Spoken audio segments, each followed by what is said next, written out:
Success అవుతామా అనే ఒక ఆలోచనతో ఉంటుంది. జేఎస్ లో డిస్కషన్ చేసే టైంలో కొంతమంది ప్రోగా కొంతమంది యాంటీగా ఉన్నప్పటికీ కూడా ఒకసారి వాయిదా కూడా పడింది. వాయిదా పడ్డ తర్వాత మళ్ళీ రాజకీయ కారణాలతోనో ఏ కారణాలతోనో మళ్ళీ వద్దని చెప్పినప్పుడు కోదండరామ్ గారు ఒక మాట అనడం జరిగింది.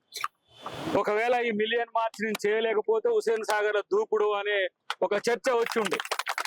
అది ఎందుకు అంటే ప్రజల పార్టిసిపేషన్ పెరగాలి అని అంటే డెఫినెట్ గా అది క్షేత్రానికి పోవాల్సిన అవసరం ఉందనే ఉద్దేశంతో ఆ రోజు కోదండరామ్ గారు ఆ నిర్ణయం తీసుకోవడం జరిగింది.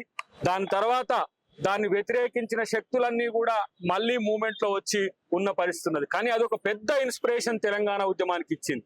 అంతవరకు రాజకీయ పక్షాలతో మాత్రమే, రాజకీయ పార్టీలు మాత్రమే మమేకమైన పొలిటికల్ జేఏసీ ఎంటిటీ కాస్త ప్రజా జేఏసీ వైపు మళ్ళిన తరుణం అది తెలంగాణ మిలియన్ మార్చ్.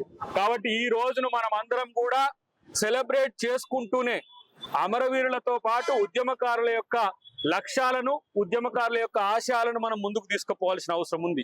నేను ఈ రోజు చెప్తున్నా, అవసరమైతే నేను కూడా మండలిలో ఈ క్వశ్చన్ ను రేజ్ చేస్తా అని చెప్పి నేను సభాముఖంగా తెలియజేస్తున్నా. క్వశ్చన్ అనే దానికంటే ప్రభుత్వ బాధ్యతను మేము గుర్తు చేసే ప్రయత్నం చేస్తాం. ఎందుకంటే అది చాలా ముఖ్యం. చాలా రోజుల నుంచి తెలంగాణలో కాంగ్రెస్ ప్రభుత్వం వచ్చిన నాటి నుంచి నేను దాదాపు ఒక 5-6 సమావేశాలకు, ఉద్యమకారుల సమావేశాలకు మేము వెళ్ళడం జరిగినప్పుడు ప్రతి వాళ్ళు ప్రశ్నించడం ఒకటి, విమర్శ కూడా చేసిన పరిస్థితి నేను చూసిన.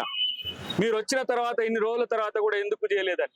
మేమే కదా అందశ్రీ గారు రాసిన జయ జయ హే తెలంగాణ పాటను జాతికి అంకితం చేసింది ముఖ్యమంత్రి గారే కదా.